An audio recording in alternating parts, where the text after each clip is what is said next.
So ಇವಾಗ ನಿಮ್ life ಅಲ್ಲಿ ಮುತ್ತು ಮತ್ತೆ ದರ್ಶನ್ದು ಮುಗಿದ ಅಧ್ಯಾಯ, ಇನ್ನ ಅವ್ರು ನಿಮ್ ಲೈಫ್ ಅಲ್ಲಿ ಎಂಟ್ರಿ ಇಲ್ಲ. ನಾನು ಇನ್ನೊಂದೇನ್ ಹೇಳ್ತೀನಿ ಅಂದ್ರೆ ಸರ್, ಈ ಮುತ್ತು ದರ್ಶನ್ ಅಂತ ಈ ಹೆಸರುಗಳಿದೆಯಲ್ಲ, ಟ್ರೋಲರ್ಸ್ ತಗೊಂಡು ಕಿಪ್ಪಿದು ಅವ್ರದ್ದು ಜೊತೆಗಿರೋ ವಿಡಿಯೋಸ್ ಇದೆಯಲ್ಲ, ಅದೆಲ್ಲ ದಯವಿಟ್ಟು ಡಿಲೀಟ್ ಮಾಡ್ಬಿಡಿ. ಅದು ಒಂದು ಪಾಸ್ಟ್ ಇರೋದನ್ನ ಕಿಪ್ಪಿ ಮರ್ತ್ಬಿಟ್ಟು ಇದು ಹೊಸ ಲೈಫ್ ಸ್ಟಾರ್ಟ್ ಮಾಡ್ಲಿ. ನಾವಂತ ಫ್ರೆಂಡ್ಸ್ ಇದೀವಿ, ಕಿಪ್ಪಿಗೋಸ್ಕರ ನಾನಿದೀನಿ, ಗಂಗಕ್ಕ ಇದಾರೆ, ರೇಷ್ಮಕ್ಕ ಇದಾರೆ, ನಾವು ಅಡ್ವೈಸ್ ಕೊಡ್ತೀವಿ, ಹಿಂಗಿರಿ ಹಿಂಗ್ ಮಾಡಿ ಅಂತ. ಗೊತ್ತಾ, ನಾನು ಕೇಳಿದೀನಿ, ನಾವು ಇಷ್ಟೇ ಮಾಡಿ ಹಿಂಗೆ ಮಾಡಿ ಏನೇ ಮಾಡಿ ನೀವು ದುಡಿಯೋದ್ರಲ್ಲಿ ನಾವು ಅಡ್ಡ ಬರಲ್ಲ. ನಾನು ₹1 ಕೇಳಿಲ್ಲ ಇಲ್ಲಿವರೆಗೂ. ಕೇಳಿದೀನ ಕಿಪ್ಪಿ? ಕೇಳಿ ಅವ್ರನ್ನ. ಆಮೇಲೆ ಇಲ್ಲಿ ಬಂದು ಏನೇ ಅವ್ರಿಗಿದ್ರು ಎಲ್ಲೇ ಇದ್ರು ನಾನೇ ಕರ್ಕೊಂಡೋದಾಗ್ಲೂ ಒಂದ್ ಮಾತಾಡಲ್ಲ, ಏನೂ ಮಾತಾಡಲ್ಲ. ಬಟ್ ಆದ್ರೆ ನೀವ್ ಒಳ್ಳೆ ದಾರಿಲಿ ಹೋಗಿ ಒಂದ್ ಎತ್ತರಕ್ಕೆ ಬೆಳೆದ್ರೆ ನನ್ನಷ್ಟು ಖುಷಿ ಪಡೋನ್ ಯಾರು ಇರಲ್ಲ.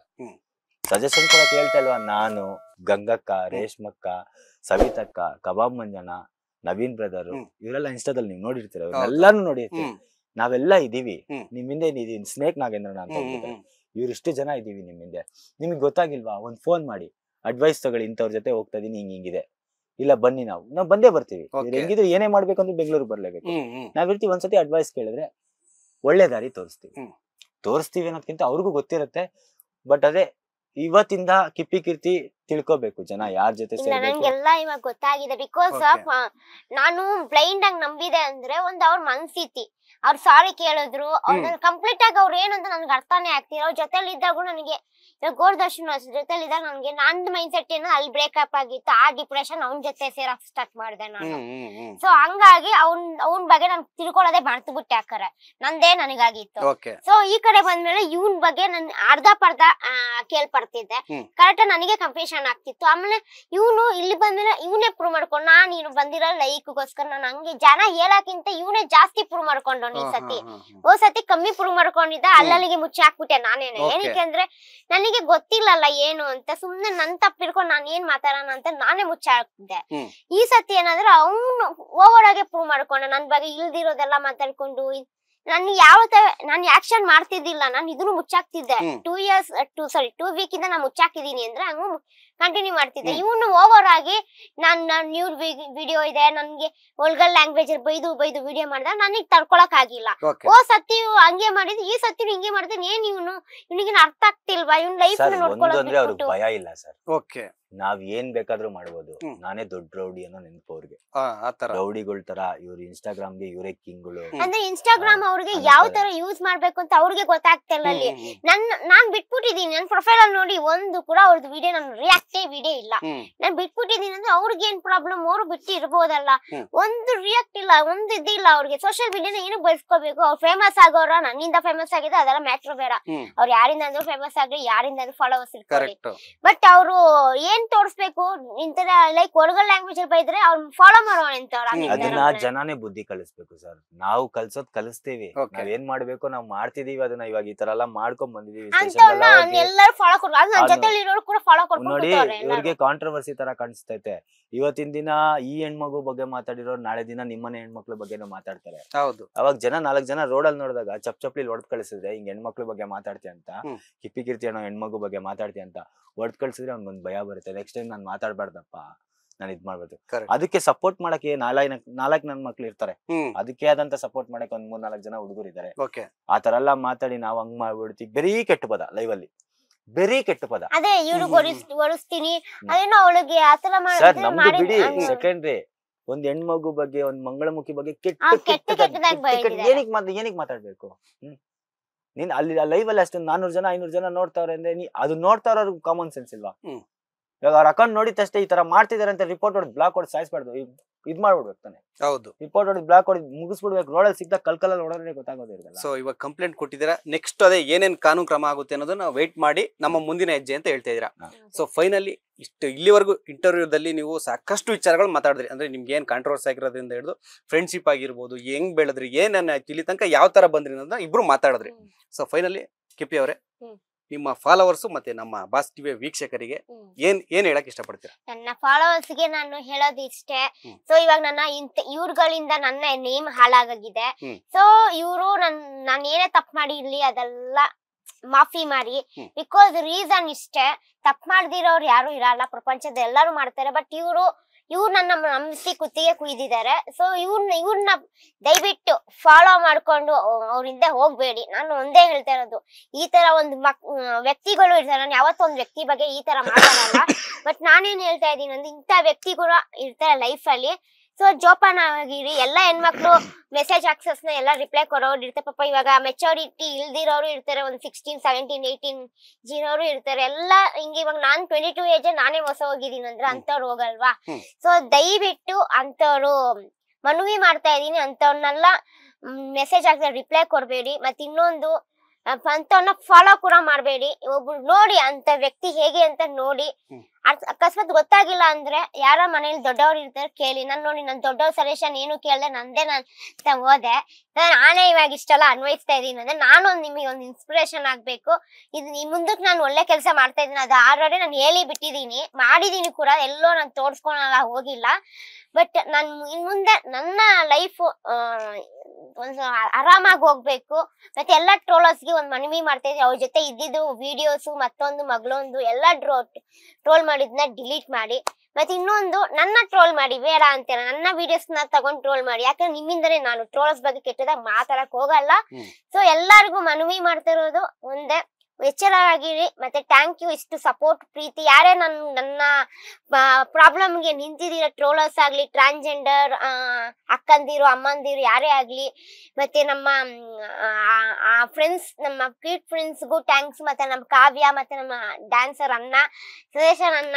ಅಣ್ಣ ನನ್ಗೆ ಹೆಸರೇ ನೆನಪಿಗೆ ಬರಲ್ಲ, ಬಟ್ ಅಣ್ಣ ತುಂಬಾ ನನ್ಗೆ ಧೈರ್ಯ ಹೇಳಿದ್ರು. ನಾನು ಅತ್ತಾಗಲ್ಲ ಬಂದ್ ಧೈರ್ಯ ಹೇಳೋದತ್ರ ಇಲ್ಲ, ಯಾರು ಹೇಳಲ್ಲ. ಎಲ್ಲಾರು ಇವಾಗ ಎಲ್ಲಾರು ನನಗೆ ಲೈಕ್ ಮಾತಾಡ್ತಾ ಇದ್ ಮಾಡಿದ್ರು.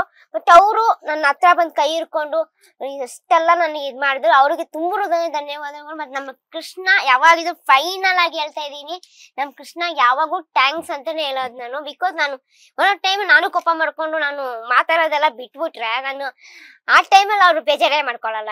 ಕಿಪ್ಪಿ ಹಂಗೆ, ನನ್ಗೇನು ಕಿಪ್ಪಿ ಮಾತಾಡ್ತಿಲ್ಲ ಅಂದ್ರೆ ನನ್ನ ಫ್ರೆಂಡ್ ಅಂತ ಹೇಳ್ಕೊಂಡ್ ತಿರುಗ್ತಾರೆ. ನನ್ ಬಗ್ಗೆ ಕೆಟ್ಟದಾಗಿ ನಾನು ಊರಿಗೆ ಹೋಗ್ಮೇಲೆ ನಾನು ಅಲ್ಲಿ ನಮ್ಮ ಅಮ್ಮಂಗ್ ಪ್ರಾಬ್ಲಮ್, ನಮ್ಮ ಮನೆ ಪ್ರಾಬ್ಲಮ್, ನಾನು ಇವ್ರ ಜೊತೆ ಮಾತಾಡೋದು ಯಾರ ಜೊತೆ ಮಾತಾಡಿಲ್ಲ, ನಾನು ಮಾತೇ ಆಡಕ್ ಹೋಗಿಲ್ಲ. ಅವ್ರು ನನ್ಗೆ ಏನು ವಿಡಿಯೋ ಮಾಡಿ ಹಾಕ್ಬೋದಲ್ಲ, ಕಿಪ್ಪಿ ಊರಿಗೆ ಹೋಗ್ಮೇಲೆ ನನ್ನ ಕೇರೆ ಮಾಡಿಲ್ಲ, ನಾನು ಅವ್ರು ಏನಿಲ್ಲ, ನನ್ ಕೇಳೋದು ನೀನ್ ಚೇಂಜ್ ಆಗ್ಬಿಟ್ಟಿದ್ದೀರ ಅಮ್ಮ ಹಂಗಿಂಗೆ ಅಷ್ಟೇ ಮಾತಾಡಿದ್ರು. ನಾನೇನು ಚೇಂಜ್ ಆಗ್ಲಿ ಹಂಗಿಂಗೆ ಮಾತಾಡಿದ್ರಿ ಅಷ್ಟೇ. ಬಟ್ ಅವರು ನನ್ ಬಗ್ಗೆ ಕೆಟ್ಟದಾಗ ಮಾತೇ ಆಡಲ್ಲ. ಇವಾಗ ನಾನು ಅವ್ರಿಗೆ ಇಷ್ಟೆಲ್ಲ ಮಾಡ್ಬಿಟ್ಟು ನಾನ್ ಬರಲ್ಲ ಹೋಗು ಅಂದ್ರು ಅವ್ರೇನ್ ಬೇಜಾರಾಗಲಿ, ನೀನ್ ಖುಷಿಯಾಗಿರೋ ಅಷ್ಟೇ ಸಾಕು ಅಂತಾರ. ಆತರ ವ್ಯಕ್ತಿಗೆ ಇಂಥ ವ್ಯಕ್ತಿ ಬಗ್ಗೆ ಕೆಟ್ಟದಾಗಿ ನೀವೆಲ್ಲಾ ಹೇಳ್ತೀರಿ. ನನಗೂ ಇವ್ರಿಗೂ ಸಂಬಂಧ ಇದೆ ಅಂತ ಹೇಳಿದ್ರಿ, ಕೆಟ್ಟದಾಗಿ ಹೇಳ್ತಾ ಇದ್ದೀರಾ. ಸೊ ಇವ್ರು ಯಾರೋ ಹೇಳುದು ಸಹ ನೀವು ನಂಬಕ್ ಹೋಗೋದಲ್ಲ, ಆ ವ್ಯಕ್ತಿ ಜೊತೆ ಬಂದು ಕುತ್ಕೊಂಡ್ ಮಾತಾಡಿದ್ರೆ ಗೊತ್ತಾಗುತ್ತೆ. ಮತ್ತೆ ನಮ್ ಕಾವ್ಯ ಹಾಕಂಗೆ ಯಾವಾಗಿದು ಚಿರಾರುಣಿ ಇಷ್ಟಪ್ಪ. ಅವ್ರು ಸ್ವಲ್ಪ ಕೋಪ ಅಷ್ಟೇ, ಕೋಪ ಜಾಸ್ತಿ. ಬಟ್ ಕೋಪದಲ್ಲಿ ಬೈತಾರೆ. ಬಟ್ ಅವ್ರ ಕೋಪದಲ್ಲಿ ಬೈದಾಗ ನಂಗೆ ಅದು ತುಂಬಾ ಫೀಲ್ ಆಗ್ಬಿಟ್ಟು ಅಲ್ಟು ಆಗುತ್ತೆ. ಬಟ್ ಅದು ಅಲ್ಟ್ ಆದಾಗ ನಾನು ಅದನ್ನ ಅಲ್ಲಿಗೆ ಬಿಟ್ಬಿಡ್ತೀನಿ. ಯಾಕೆಂದ್ರೆ ಅವರು ಒಬ್ರು ದೊಡ್ಡವ್ರು ಇದಾರೆ, ಅವ್ರು ನನ್ಗೇನೋ ಒಂದ್ ಹೇಳ್ತಾರೆ ಅಂದ್ರೆ ನಾನು ಕೇಳಲೇಬೇಕಾಗುತ್ತೆ. ಸೊ ಇನ್ನೊಂದು ನಮ್ ಕಾವ್ಯ ಅಕ್ಕನ ನಾನು ಯಾವಾಗಿದ್ದು ಆನೆ ಮಾಡಿ ಕರಿತಾ ಇರ್ತೀನಿ. ಸೊ ಅದಕ್ಕೆ ನನ್ನ ಆ ಹೆಸರು ಎಲ್ಲ ನಾನು ಹೇಳಿ ಖುಷಿ ಪಡಿಸ್ತಾ ಇದೀನಿ ಅಷ್ಟೇ. ಬಟ್ ಅವರು ನನ್ಗೆ ಎಷ್ಟ್ ಬೈತಾರೆ ಅಷ್ಟೇ ಪ್ರೀತಿಸ್ತಾರೆ. ಸೊ ನನ್ಗೆ ಲೈಫ್ ನನ್ಗೆ ಸ್ವಂತ ಅಕ್ಕ ಅಂದಿರೆಲ್ಲ ಇದಾರೆ. ಬಟ್ ಅವರು ಒಂದು ನನ್ ಫ್ಯಾಮಿಲಿ ತರ ಸೇರ್ಕೊಂಡಿದ್ದಾರೆ. ಸೊ ಒಂದ್ ಹೆಣ್ಮಗು ಈ ತರ ಆದಾಗ ಅವ್ರು ನನಗಿಂತ ಜಾಸ್ತಿ ರಿಯಾಕ್ಟ್ ಆದ, ಕಮ್ಮಿ ರಿಯಾಕ್ಟ್ ಆದೆ. ನನಗೆ ರಿಯಾಕ್ಟ್ ಆಗಕ್ ಆಗ್ತಾ ಇಲ್ಲ. ಯಾಕಂದ್ರೆ ನಂಗೆ ಡಿಪ್ರೆಷನ್ ಹೋಗುವಂತ ಮೈಂಡ್ ಸೆಟ್ ನಾನು ಇಲ್ಲ. ನನಗೆ ಕೋಪನು ಬರ್ತಾ ಇದೆ, ಅದಕ್ಕೆ ತಡ್ಕೊಂಡಿದೀನಿ. ನನ್ಗೆ ಆಗಲ್ಲ ಬಿಡಿ, ನಾನು ಯಾಕಿಲ್ಲ, ನಾನು ಹೆಲ್ತ್ ಅಪ್ಸೆಟ್ ಜಾಸ್ತಿ ಇರೋ ಕಾರಣಕ್ಕಾಗಿ. ಆದ್ರೆ ಇವ್ರು ಹಂಗಿಲ್ಲ. ನನ್ಗೆ ಅನ್ಯಾಯ ಆಗಿದೆ ಅಂದ್ರೆ ಇವ್ರು ಜಾಸ್ತಿ ರಿಯಾಕ್ಟ್ ಆಗಿದ್ರು. ಅಷ್ಟು ಒಂದು ಅವ್ರು ಓಡಾಡ್ತಿದಾರೆ ಅಂದ್ರೆ, ಸೊ ಅವರು ಕನ್ಸರ್ನ್ ಜಾಸ್ತಿ ನನ್ ಮೇಲೆ. ಯಾಕೆಂದ್ರೆ ನನ್ ಮೇಲೆ ಕನ್ಸರ್ನ್ ಅಂದ್ರೆ ನಾನು ಅವ್ರನ್ನ ನೋಡಿದ್ದು ಸ್ವಲ್ಪ ದಿನ ಅಷ್ಟೇ. ಅವ್ರನ್ನ ನೋಡಿದ್ದು ಇವ್ರಿಗಿಂತ ನಾನು ಜಾಸ್ತಿ ಇವ್ರ ವಿಡಿಯೋ ಇವ್ರ ಜೊತೆ ಮಾಡಿದೀನಿ, ಅವ್ರ ಜೊತೆ ಕಮ್ಮಿ ಮಾಡಿದೀನಿ. ಬಟ್ ಅವ್ರ ವಿಡಿಯೋಗ್ ಬರಲ್ಲ. ಬಟ್ ಆದ್ರೂ ಅವರು ಅಷ್ಟೊಂದು ಕೇರು, ಅಷ್ಟೊಂದು ಕೋಪ ಜಾಸ್ತಿ ಹೇಳ್ಬೇಕೆ. ತುಂಬಾ ಮನ್ಸಲ್ಲಿ ತುಂಬಾ ಒಳ್ಳೆಯವ್ರು ಅಷ್ಟೇ. ಬಟ್ ಆತರ ಅಕ್ಕ ಸಿಗ ನಾನು ಪುಣ್ಯ ಮಾಡಿದೀನಿ ಅನ್ಬೋದು. ಮತ್ತೆ ನಾನು ಇನ್ಸ್ಟಾಗ್ರಾಮ್ ಫಾಲೋವರ್ಸ್ ಅಲ್ಲಿ ಅಕ್ಕಂದಿರು ಇದಾರೆ, ಅವ್ರಿಗೂ ಹೇಳ್ತಾ ಇದ್ದೀನಿ.